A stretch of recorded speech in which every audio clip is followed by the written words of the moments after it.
Selamat malam kepada Ibu Nur Hayati Siregar selaku pembimbing sistem mata kuliah Sistem Pengendalian Manajemen, dan selamat malam kepada teman-teman semua yang sudah hadir di Zoom pada hari ini. Kami dari kelompok 2 dengan anggota yang pertama itu Abdul Haidir Fitri, yang kedua Bella Sastika, yang ketiga Ismiati, yang keempat Gustiayu Ulan Ariska, yang kelima Ita Mufidah, yang keenam Liviani, dan yang ketujuh itu ada Triwidodo.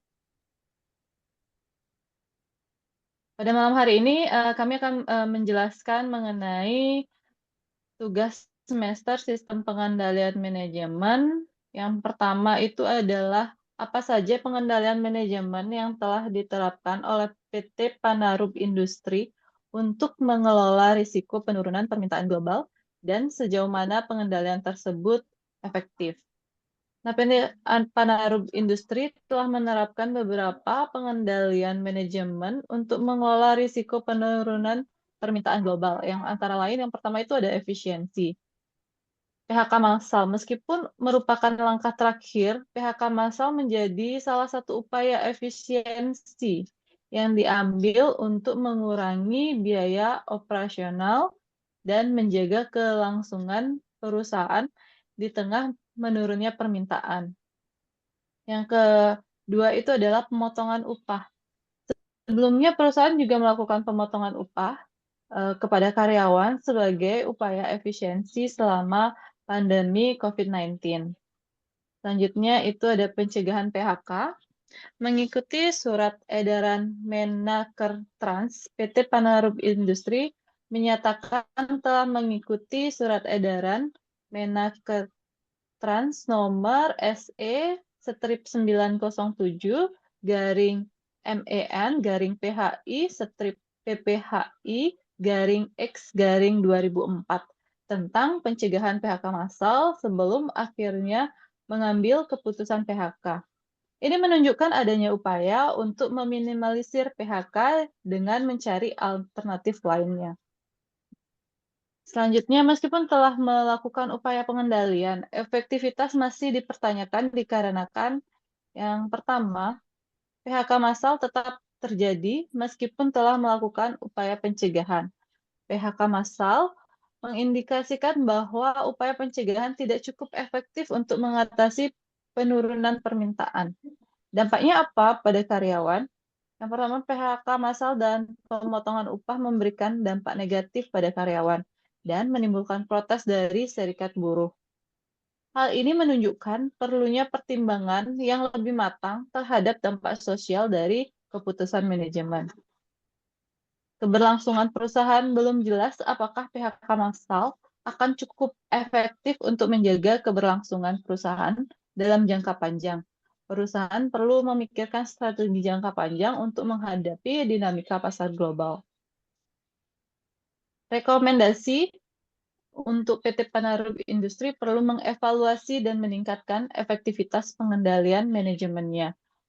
Antara lain dengan yang pertama itu diversifikasi pasar, mengurangi ketergantungan pada pasar Amerika dan Eropa dengan mengembangkan pasar baru. Yang kedua itu inovasi produk, meningkatkan daya saing dengan mengembangkan produk-produk baru sesuai dengan permintaan pasar. Yang ketiga, peningkatan efisiensi operasional. Mencari cara lain untuk meningkatkan efisiensi operasional selain PHK. Misalnya dengan meningkatkan produktivitas dan mengurangi pemborosan. Selanjutnya, komunikasi dan transparansi. Meningkatkan komunikasi dan transparansi dengan karyawan dan serikat buruh terkait kondisi perusahaan dan juga keputusan manajemen. Dengan meningkatkan efektivitas pengendalian manajemen, PT Panarub Industri dapat lebih baik dalam mengelola risiko permintaan global serta menjaga keberlangsungan perusahaan. Selanjutnya, bagaimana peran sistem pelaporan keuangan dan non-keuangan dalam membantu manajemen mengambil keputusan terkait efisiensi operasional termasuk PHK. Laporan keuangan dan non-keuangan berperan sangat penting dalam membantu manajemen PT Panarub Industri mengambil keputusan terkait efisiensi operasional termasuk PHK dengan memberikan informasi serta analisis yang komprehensif tentang kondisi perusahaan. Berikut penjelasannya. Yang pertama, sistem pelaporan keuangan mengidentifikasi area inefisiensi. Laporan keuangan seperti laporan laba rugi, neraca, dan laporan arus kas dapat membantu manajemen mengidentifikasi area-area di mana perusahaan mengalami inefisiensi. Yang kedua, itu mengevaluasi dampak PHK. Sistem pelaporan keuangan dapat digunakan untuk memodelkan dan memproyeksikan dampak finansial dari PHK terhadap perusahaan. Ini termasuk menghitung penghematan biaya dari pengurangan tenaga kerja, biaya pesangon, dan potensi dampak pada produktivitas dan pendapatan. Yang ketiga itu memantau kinerja pasca PHK.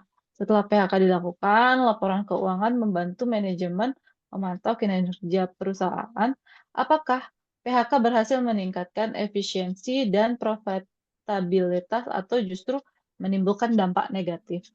Nah, untuk materi selanjutnya akan dijelaskan oleh rekan saya, Ismi, silahkan.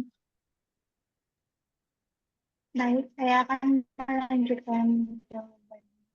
Yang kedua, sistem pelaporan keuangan.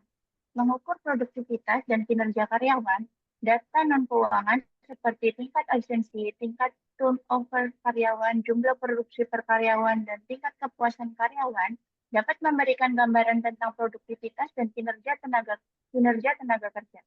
Informasi ini membantu manajemen mengidentifikasi karyawan yang berkinerja rendah atau departemen yang overstaffed. Yang kedua, menganalisis dampak sosial dari PHK. Sistem pelaporan keuangan dapat membantu memperkirakan dampak sosial dari PHK seperti peningkatan pengangguran, penurunan moral karyawan yang tersisa, dan potensi konflik dengan serikat pekerja. Yang ketiga, mengevaluasi efektivitas program pencegahan PHK. Sebelum melakukan PHK, perusahaan seharusnya sudah menerapkan berbagai program pencegahan PHK seperti pengurangan jam kerja, pembatasan rekrutmen, atau program pelatihan ulang. Sistem pelaporan keuangan dapat membantu mengevaluasi efektivitas program-program tersebut. Sistem pelaporan keuangan dan non-keuangan saling melengkapi dalam memberikan gambaran holistik tentang kondisi perusahaan. Dengan menganalisis informasi dari kedua sistem ini, manajemen PT Panarub Industri dapat mengambil keputusan terkait efisiensi operasional, termasuk PHK secara lebih terinformasi dan mempertimbangkan berbagai aspek, baik finansial maupun non-finansial. Meskipun data keuangan dan non-keuangan sangat penting, manajemen juga perlu mempertimbangkan faktor-faktor lain seperti kondisi pasar, peraturan pemerintah, dan dampak sosial dari keputusan yang diambil. Saya akan menjawab nomor 3. Apakah PT Panarub Industri memiliki sistem monitoring terhadap dampak keputusan strategis seperti pemangkasan upah dan PHK pada kinerja karyawan dan produktivitas perusahaan? Jawabannya, tidak ada keterangan spesifik mengenai keberadaan sistem monitoring PT Panarub Industri untuk melacak dampak keputusan strategis seperti pemangkasan upah dan PHK terhadap kinerja karyawan dan produktivitas perusahaan. Namun, idealnya, perusahaan yang bertanggung jawab seharusnya memiliki sistem monitoring tersebut. Sistem ini penting untuk mengukur efektivitas keputusan. Dengan adanya sistem monitoring, PT Panarub Industri dapat mengevaluasi apakah pemangkasan upah dan PHK benar-benar efektif dalam mencapai tujuan efisiensi dan menjaga keberlangsungan perusahaan. Yang kedua, memperbaiki pengambilan keputusan di masa depan. Data yang dikumpulkan melalui monitoring dapat memberikan informasi berharga bagi manajemen untuk mengambil keputusan strategis yang lebih baik di masa depan. Yang ketiga, meminimalisir dampak negatif. Dengan memantau dampaknya terhadap kinerja dan produktivitas, perusahaan dapat mengidentifikasi dan mengatasi potensi masalah yang muncul akibat pemangkasan upah dan PHK, seperti penurunan motivasi karyawan, peningkatan turnover, dan penurunan kualitas produk. Yang keempat, meningkatkan transparansi dan akuntabilitas. Sistem monitoring yang dapat meningkatkan transparansi dan pengambilan keputusan, dan menunjukkan akuntabilitas perusahaan terhadap karyawan dan stakeholders lainnya.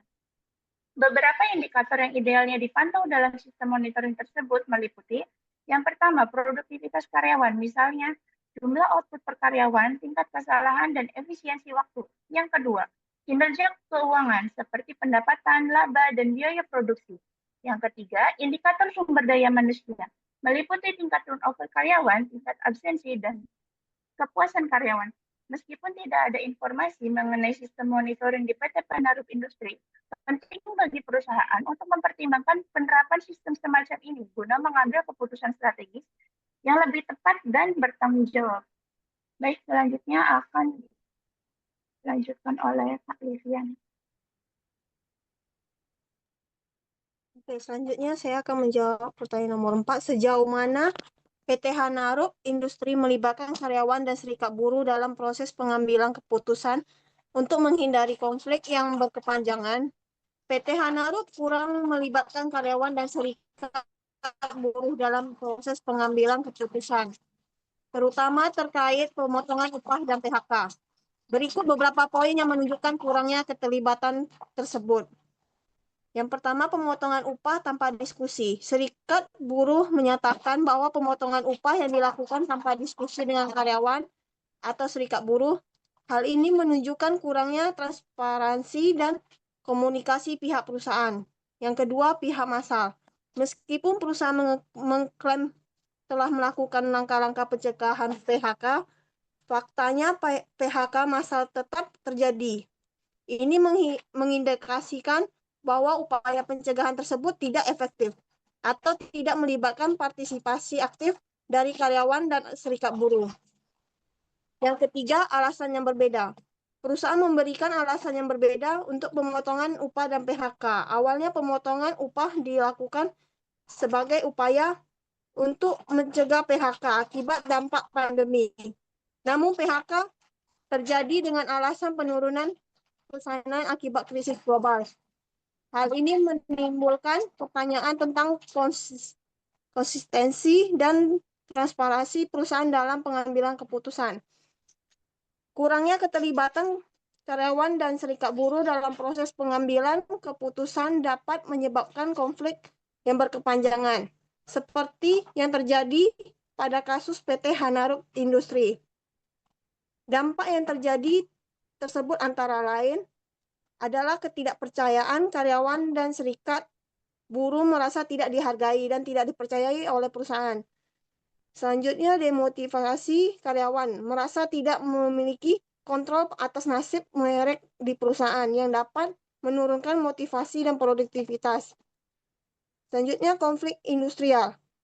Perselisihan antara perusahaan dan serikat buruh dapat meningkatkan berujung pada aksi mogok atau demonstrasi.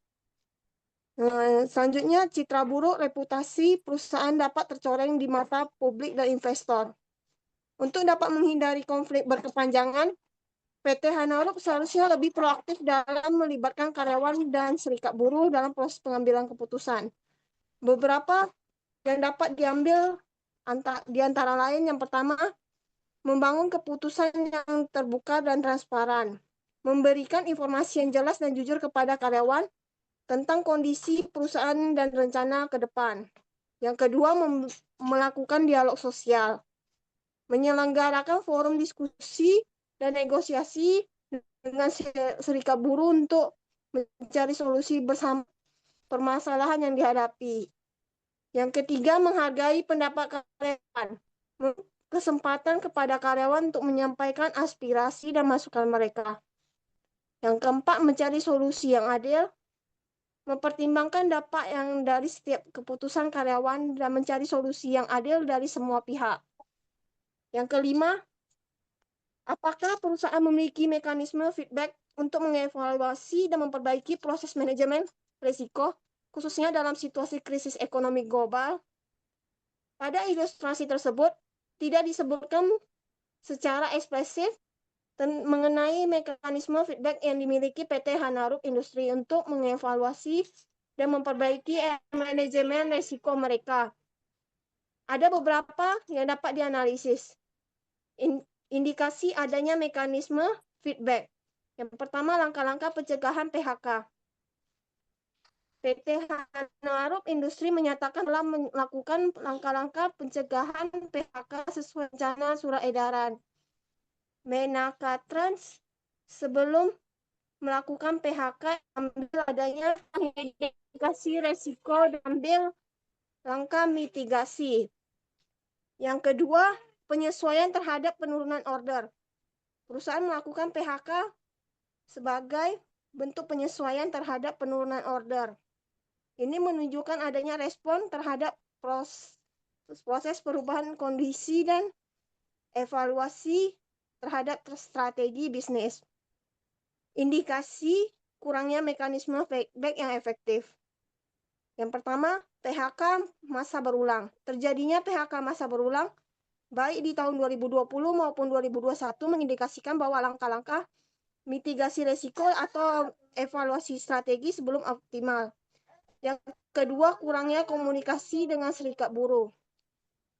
Pemotongan gaji tanpa diskusi dengan serikat buruh menunjukkan kurangnya komunikasi transparansi dalam menghadapi krisis yang dapat menghambat proses evaluasi dan perbaikan. Oke, selanjutnya akan dilanjutkan oleh rekan saya.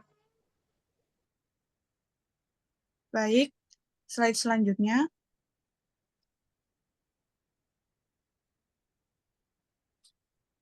Pentingnya mekanisme feedback.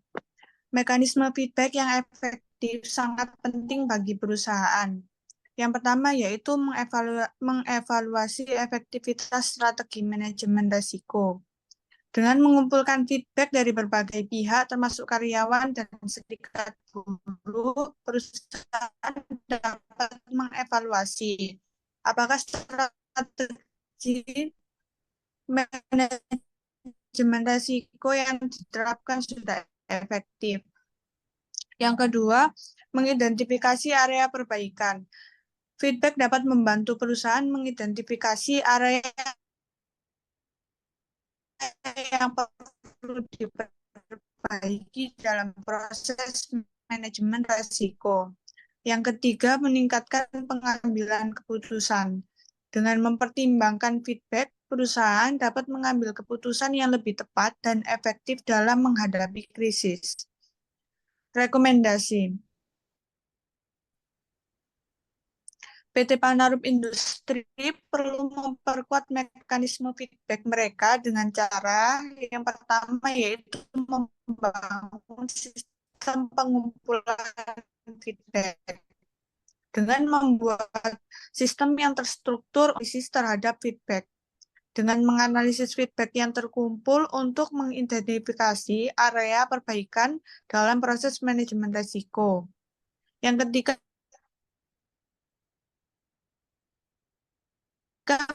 menggunakan feedback untuk perbaikan, yaitu dengan mengimplementasikan perubahan berdasarkan feedback yang meningkatkan aktivitas manajemen risiko untuk menciptakan rasa saling percaya dan mendukung proses evaluasi. Dengan memiliki mekanisme feedback yang efektif, PT Panarup Industri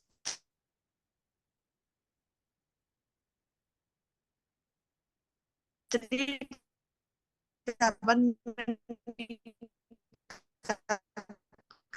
kemampuan mereka dalam menghadapi krisis ekonomi global dan melindungi kepentingan karyawan. Slide selanjutnya. Global. Kasus PT Panarup Industri ini menunjukkan kompleksitas hubungan antara struktur anggaran, kebijakan anggaran, dan kemampuan perusahaan dalam menghadapi tekanan ekonomi global. Kemungkinan besar terfokus pada satu, biaya produksi, yaitu meliputi bahan baku, tenaga kerja, dan overhead pabrik. Dalam industri padat karya seperti alas kaki, biaya tenaga kerja menjadi komponen signifikan. Yang kedua, biaya pemasaran dan distribusi. Mencakup biaya promosi, pengiriman, dan penanganan produk jadi. Yang ketiga, biaya administrasi dan umum. Meliputi gaji manajemen, biaya operasional kantor, dan biaya lainnya. Kebijakan anggaran. Dari informasi yang ada, beberapa kebijakan anggaran PT Panarup tampak meliputi yang pertama, efisiensi.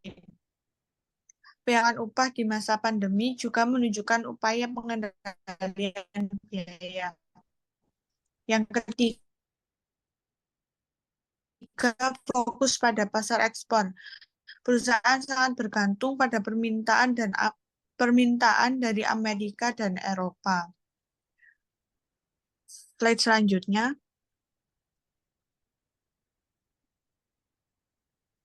Bagaimana struktur? Ada faktor yang mendukung, yaitu yang pertama, efisiensi dan pengendalian biaya dapat membantu perusahaan bertahan dalam jangka pendek saat terjadi penurunan permintaan.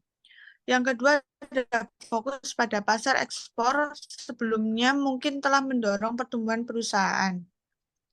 Adapun faktor yang menghambat. Yang pertama yaitu ketergantungan pada pasar ekspor. Diversifikasi pasar mungkin perlu dipertimbangkan. Yang kedua yaitu kurangnya fleksibilitas. Struktur anggaran yang kaku dan kurang adaptif menyulitkan perusahaan merespon cegah, yaitu dampak pada hubungan omongan usaha dan berdampak pada moral karyawan. Rekomendasi. Yang pertama yaitu dengan pasar dengan domestik atau menjadi. Yang kedua, menerapkan fleksibel budgeting yang memungkinkan penyesuaian sesuai dengan kondisi pasar. Yang ketiga yaitu investasi teknologi, yaitu dengan meningkatkan efisiensi daya saing produk. Yang keempat, peningkatan keterampilan dengan membekali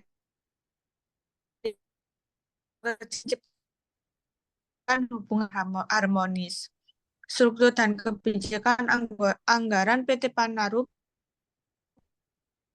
positif dan negatif. Meskipun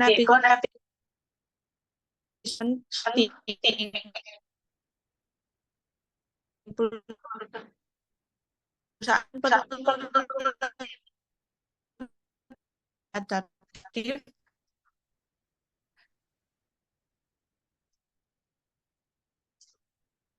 fokus pada strategi jangka panjang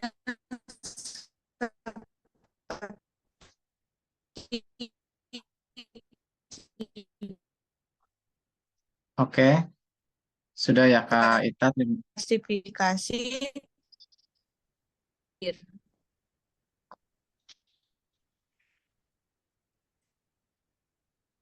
Oke, Kak Ita, terima kasih. Kita akan lanjutkan poin ke-7, yaitu apakah PT Panarup Industri memiliki pengendalian strategis untuk memastikan keberlanjutan seperti diversifikasi pasar atau inovasi produk, selain hanya berfokus pada efisiensi biaya. Kita bahas satu-satu, yaitu beberapa hal yang perlu diperhatikan, yaitu transparansi dan komunikasi, pemenuhan hak karyawan. Transparansi itu penting bagi perusahaan untuk berkomunikasi yang terbuka, dan pemenuhan hak karyawan itu dalam melakukan PHK harus memastikan bahwa hak karyawan itu terpenuhi gitu ya. PT Panarup Industri menghadapi tantangan juga sih akibat penurunan permintaan global, meskipun efisiensi biaya merupakan langkah penting dalam situasi ini. Beberapa pengendali strategis yang bisa dipertimbangkan yaitu diversifikasi pasar, inovasi produk, peningkatan efisiensi produk, pengembangan merek sendiri. Dan satu lagi adalah penguatan hubungan dengan stakeholder. Efisiensi biaya merupakan langkah penting, namun perusahaan juga perlu memiliki strategi jangka panjang untuk keberlanjutan bisnisnya.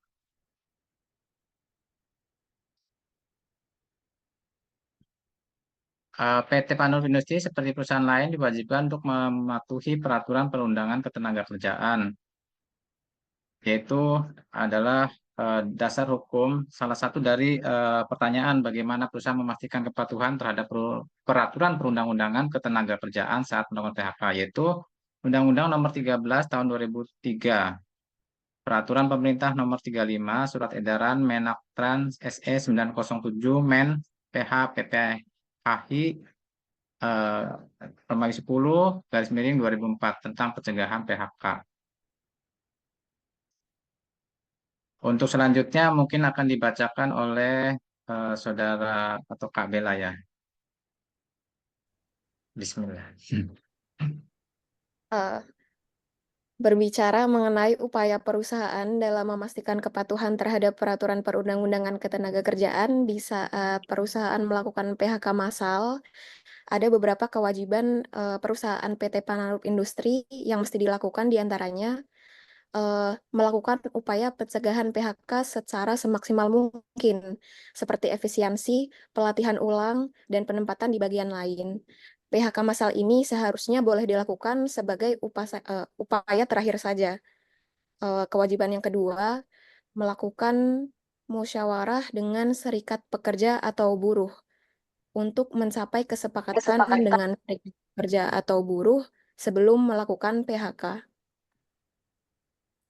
Yang ketiga, membayar hak-hak pekerja, diantaranya pesangon, uang penghargaan masa kerja, uang penggantian hak, dan kompensasi lainnya di saat PHK massal ini benar-benar terjadi.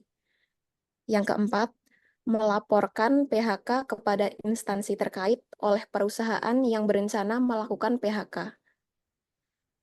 Mekanisme pengendalian hukum yang semestinya dilakukan jika ada penyelewengan perusahaan, di antaranya pengawasan oleh Dinas Ketenagakerjaan terkait yang memiliki kewenangan untuk melakukan pengawasan tersebut.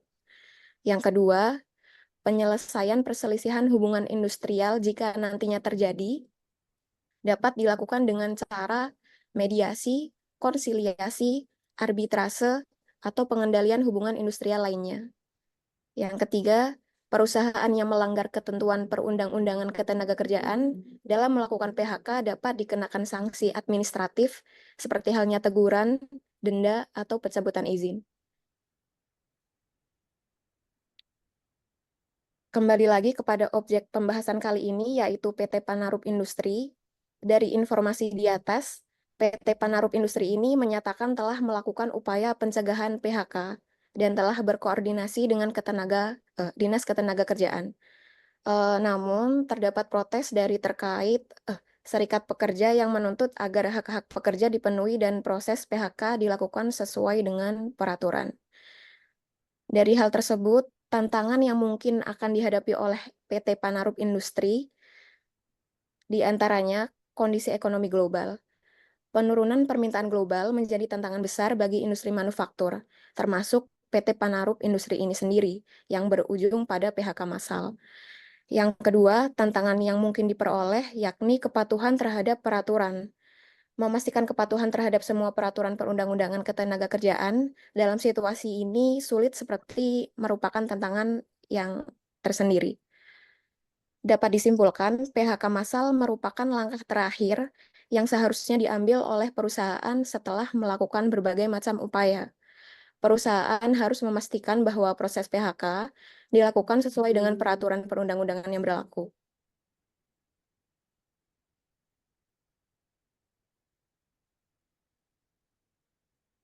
Untuk poin selanjutnya, mengenai apakah sistem kompensasi dan insentif karyawan telah dirancang untuk memitigasi dampak negatif dan keputusan seperti pemotongan gaji atau PHK. Dapat dilihat sistem kompensasi dan insentif di PT Panarup Industri tidak dirancang dengan baik untuk memitigasi dampak negatif dari keputusan seperti pemotongan gaji atau PHK. Karena hal-hal berikut. Yang pertama, pemotongan gaji tanpa diskusi. Hal ini menunjukkan kurangnya transparansi dan partisipasi dalam pengambilan keputusan terkait kompensasi yang seharusnya menjadi bagian dari sistem yang baik. Yang selanjutnya, PHK massal setelah terjadi pemotongan gaji. Ini menunjukkan bahwa pemotongan gaji tidak efektif sebagai solusi jangka panjang dan sistem kompensasi tidak mampu melindungi karyawan dari dampak negatif situasi ekonomi. Selanjutnya, alasan yang berubah-ubah yang diberikan oleh PT Panarup Industri itu sendiri. Hal ini menimbulkan pertanyaan tentang perencanaan dan manajemen risiko perusahaan, yang seharusnya menjadi faktor penting dalam merancang sistem kompensasi yang berkelanjutan. Yang selanjutnya, tidak adanya informasi tentang program insentif itu sendiri. Sistem kompensasi yang baik seharusnya mencangkup program insentif yang adil dan transparan.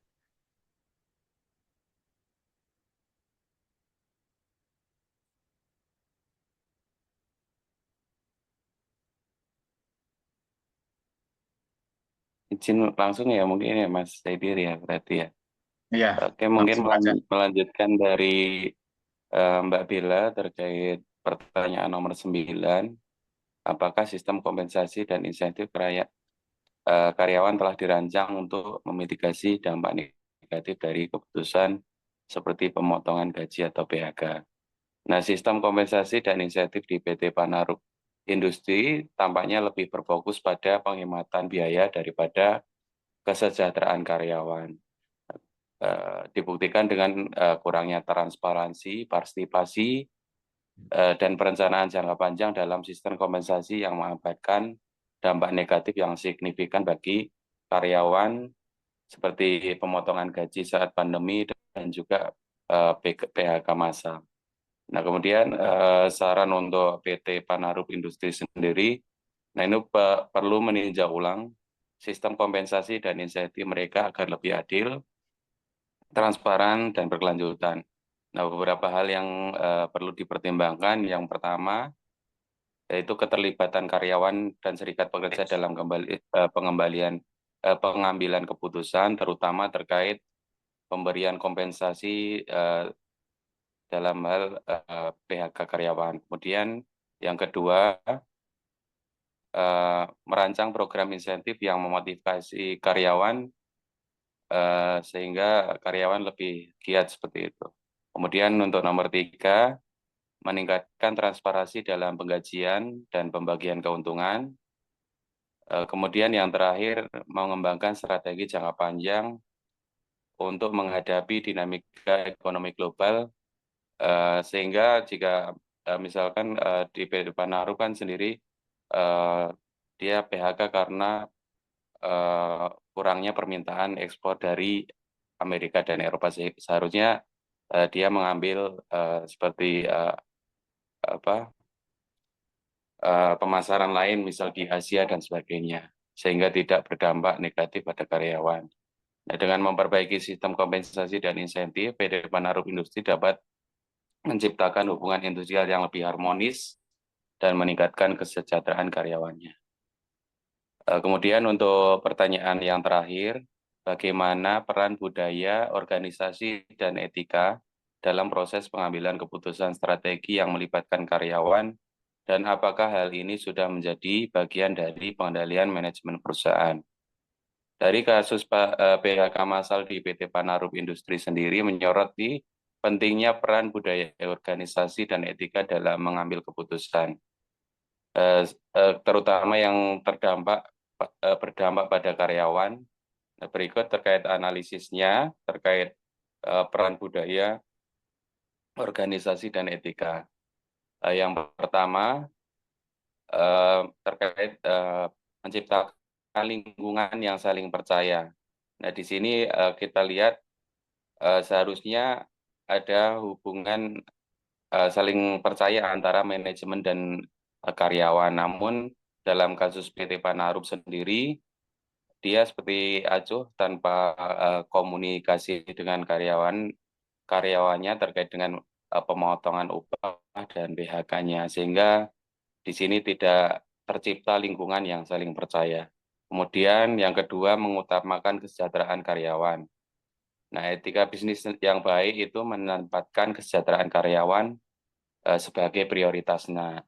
Namun PT Panarup sendiri sepertinya lebih mementingkan keberlangsungan perusahaan tanpa memikirkan karyawannya seperti itu. Kemudian yang ketiga, kepatuhan pada hukum dan peraturan. Tentunya terkait budaya organisasi yang etis itu menjunjung tinggi kepatuhan terhadap hukum dan peraturan yang berlaku. Nah, dalam konteks PHK, perusahaan harus memastikan prosesnya sesuai dengan undang-undang ketenagakerjaan dan memenuhi hak karyawannya. Nah, ini masih terkait PHK, sebenarnya PT Panarup sendiri sudah memitigasi, namun hasil finalnya tetap dilakukan PHK seperti itu. Nah, kemudian yang keempat, tanggung jawab sosial.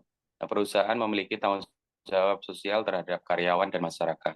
PHK massal dapat berdampak negatif pada perekonomian lokal, terutama dengan kesejahteraan pegawai. Nah, perusahaan perlu mempertimbangkan dampak sosial dari keputusannya dan berupaya untuk meminimalkan dampak negatif tersebut. Mungkin terkait ini PT Panarup sendiri mungkin tadi sudah berupaya, namun memang karena permintaan dari global yang menurun, terpaksa dilakukan PHK seperti itu. Kemudian untuk yang terakhir, budaya organisasi dan etika dalam pengendalian manajemen.